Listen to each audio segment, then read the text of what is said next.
유 교수님 진행을 하셔도 될 것 같습니다.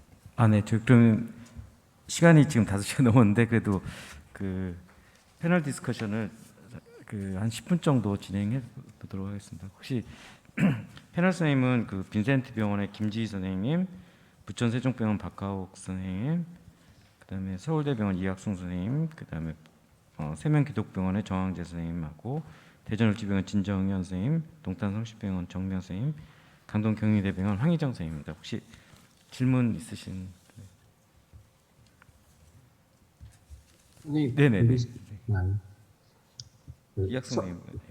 네, 선생님 안녕하십니까. 서울대병원 이학수입니다. 그 변재호 선생님 방금 발표하신 변재호 선생님께 두 가지만 여쭤보도록 하겠습니다. 첫 번째는 카디가 오프레이블로 알고 있는데 어떻게 승인을 받으셨는지가 궁금하고, 두 번째는 발표 중에 말씀하셨듯이 ESRD 페이션트라서 볼륨 스테이터스에 따라서 사이징 이슈가 있다고 하셨는데 어느 걸 기준으로 맞추셨는지 질문 드리겠습니다.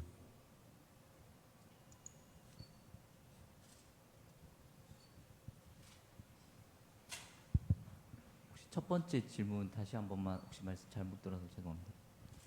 카비 승인을 어떻게 받으셨는지가 궁금합니다.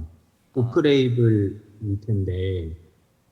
그 신병원의 응급 환자의 상황과 환자가 그 치료가 필요한 부분에 대해서 소명을 하고 응급 사용 승인 신청을 받고 이제 승인 후에 진행하였습니다.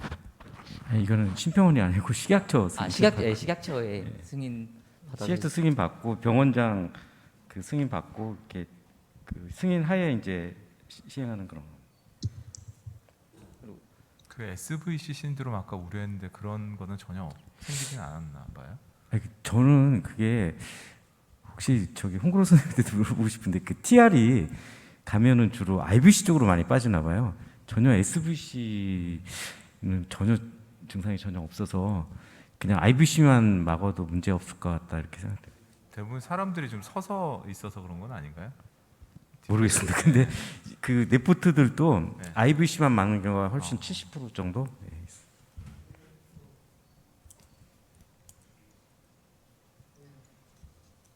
있어요.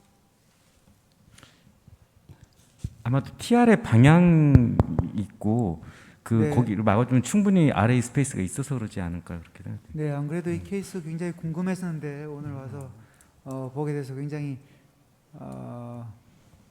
진짜 임프레시브한 것 같습니다. 이게 왜냐하면 이건 진짜 수술 못할 것 같아요. 저는 처음에 이야기 들었을 때 수술할 수도 있었던 케이스지 않을까 했는데 보니까 이건 진짜 이노퍼러블한 케이스고, 거기에 아까 오퍼레이티브 모탈리티 50%라 그랬는데 저는 50%보다 더 될 것 같습니다. 이 사람 수술했으면 아마 사망했을 가능성이 많을 것 같고, 쌤 말씀대로 SVC보다는 거의 아래쪽으로 가고 문제되는 게 전부 다 카디악 시로시스가 생기기 때문에, 그것 때문에 이제 문제가 대부분 되기 때문에 그쪽만 해결해줘도 이 사람의 어떤 앞으로 뭐 많이 다니고 활동적인 사람이 아니기 때문에 충분히 아마 교정 가능할 수 있었던 컴포넌트가 되지 않나 싶고요. 오히려 양쪽 다 막은 것보다 이쪽만 막은 게 덜 인베이시브하게 훨씬 더 잘 된 것 같고요. 조금 이상한 거는 하고 난 뒤에 TR이 롱텀하게 줄었다는 건데, 그거는 저기 그 펄모널 하이퍼텐션 비아그라를 좀 드셨습니다. 예, 그건 다른 약을 쓰든지 아마 볼륨을 더 빼든지 해서 아마 그것 때문에 좋아진 것 같습니다. 아마도.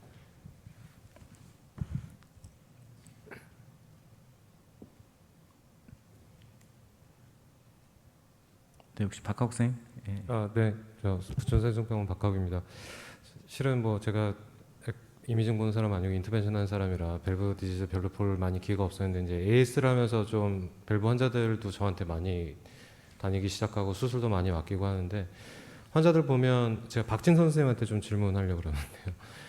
트라이커스트 밸브가 진짜 제일 수술 인디케이션을 찾고 언제 환자 손대야 되는지가 진짜 너무너무 어렵거든요. 차라리 랩트 하트 때문에 온 TR이라고 하면 랩트 하트 쪽 밸브 서저리 하면서 진짜 같이 수술하면 뭐 그것 때문에 문제가 생긴 경우는 거의 못 본 것 같은데, 아이솔레이티드 TR은 뭐 어떤 에티올로지든 간에 이 사람이 이거 수술하고 멀쩡한 사람이 갑자기 익스파이어 하는 경우들도 있고 환자 상태가 너무 안 좋아지는 경우들이 뭐 가끔 있어서 이거 좀 어떻게 해야 되는지, 제가 뭐라고 설명을 해드려야 되는지가 참 궁금합니다.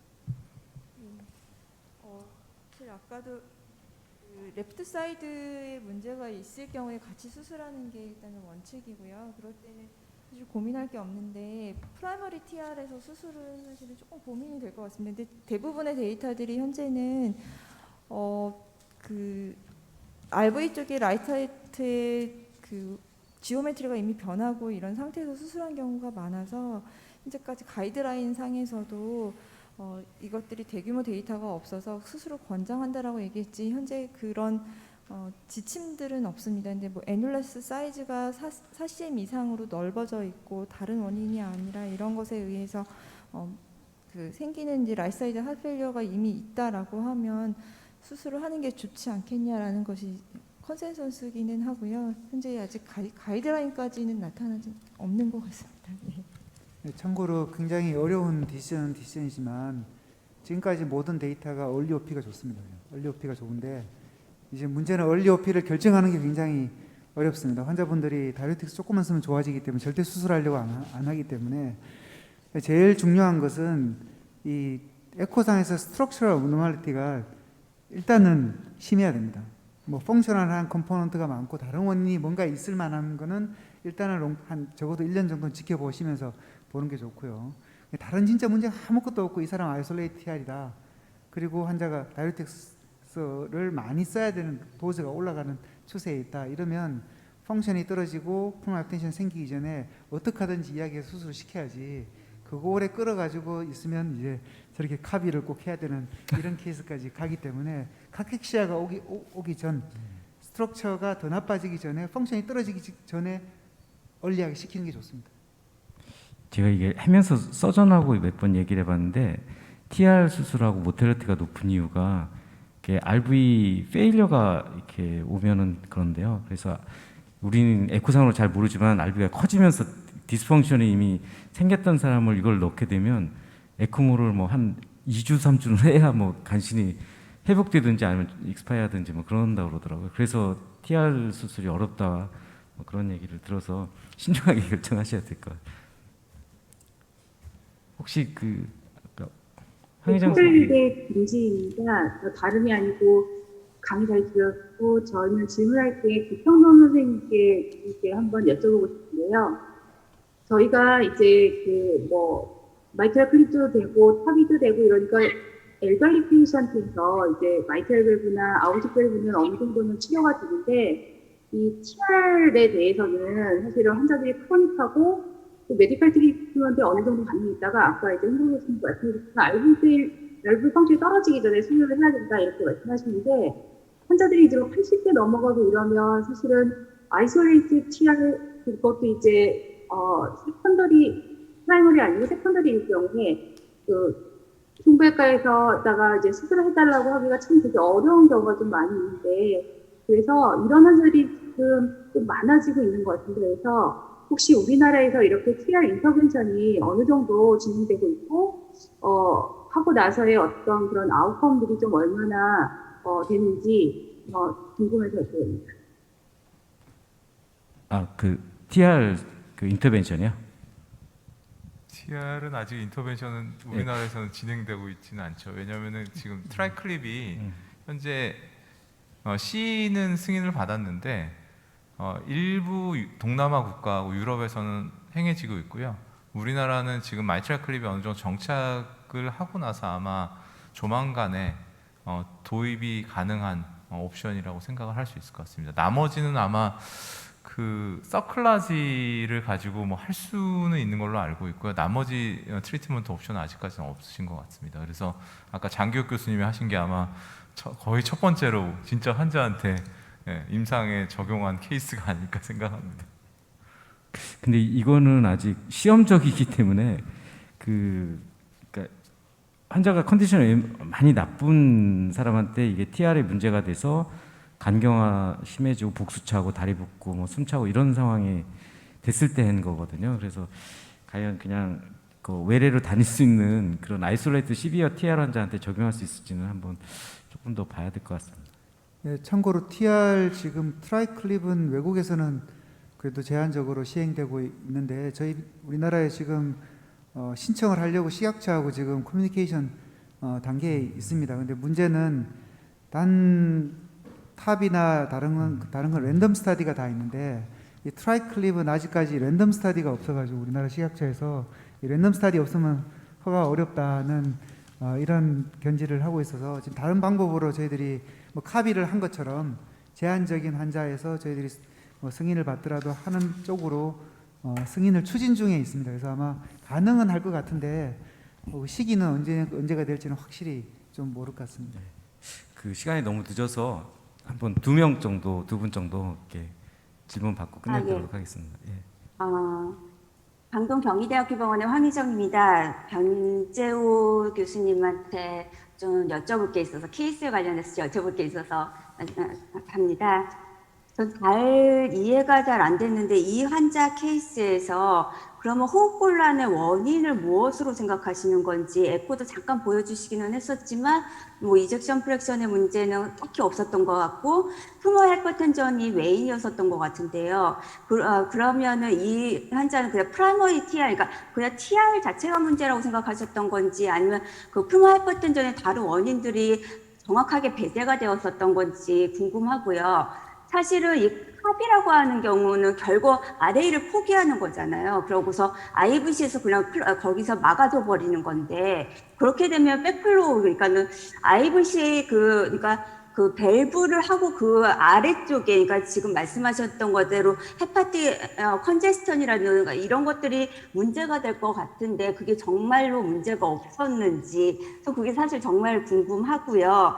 그리고 카비 데이터가 워낙에 저도 이렇게 이번에 패널 때문에 찾아보니까 많지는 않더라고요. 몇 개 케이스가 많지는 않은데 이 환자들이 어떠한 이유로 디스미아가 이 환자에서 이번 케이스도 그렇지만 디스미아가 있었던 게 이 카비를 하고 나서 디스미아가 호전되는 그 패스피드를 아무리 생각해도 저는 잘 이해가 안 가서 그런 부분이 조금 좀 여쭤보고 싶습니다.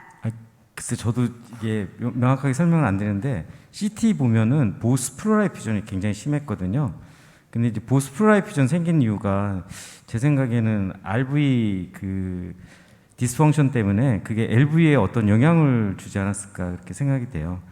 그래서 이젝션이 사실 이분이 원래는 정상적인 분이었는데도 뭐 이렇게 좀 떨어지고 어떤 그 septal의 어떤 모션에 영향을 줘서 그래서 그 급격하게 LV의 어떤 그 기능에 영향을 줘서 이제 플로라이피전이 생기지 않았을까 이제 그렇게 생각이 되고. 근데 RV 디스펑션이 있으면 이런 네. 어떤 스탠팅을 하게 되면 더 나빠지는 게 아닌가요?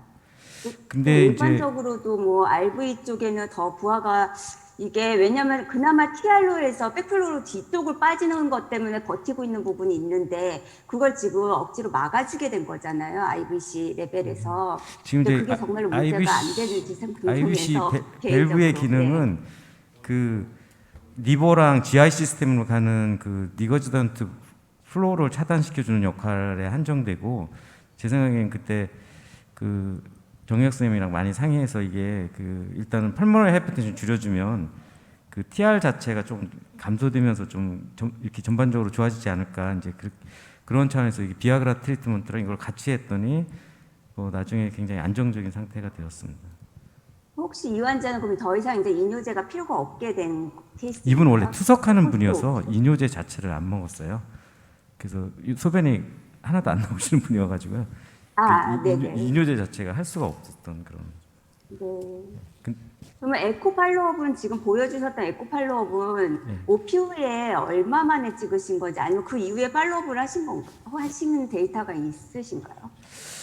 아니요. 왜냐면 우리가 이제 입원해 있는 동안에는 어그레시브하게 매니지하면서 TR 벨로시티도 그러니까 그 퓨머 하이퍼텐전도 조금 호전되고 이런 부분이 있겠지만 그 다음에 이후에 이제 OPD 팔로업하면서 쭉 봤을 때는 이게 진짜 호전되는 건지 그 부분이 아니, 제가 한 5개월인가 그때 환자가 사실 못 먹어서 입원해서 초음파를 했어요. 간 초음파를 했는데 그 간 초음파랑 그 내시경을 했는데 베릭스가 다 없어졌고 복수가 다 없어졌어요.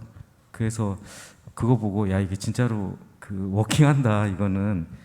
대신에 이제 근본적인 패솔로지는 조금 남아 있으니까 그 자체가 농텀하게 어떻게 될지는 한번 지켜봐야 될 것 같은데 그 당장은 좋아졌습니다.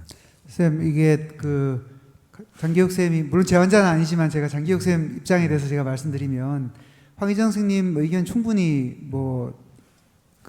굉장히 일리가 있는 말씀인데 이 문제는 이 캅이란 걸 이 환자에서는 전체를 다 해결해 주려고 한 게 아니고 저는 딱 그것만 생각합니다. 그 많은 이 환자가 나빠진 것 중에 하나가 이 사람이 거의 움직이지도 못하고 배가 부르고 거의 배가 부르니까 먹지도 못하고 컨제스션 때 생기는 문제들이 상당히 있는데 적어도 그거 하나를 해결해 줬다는 것이죠.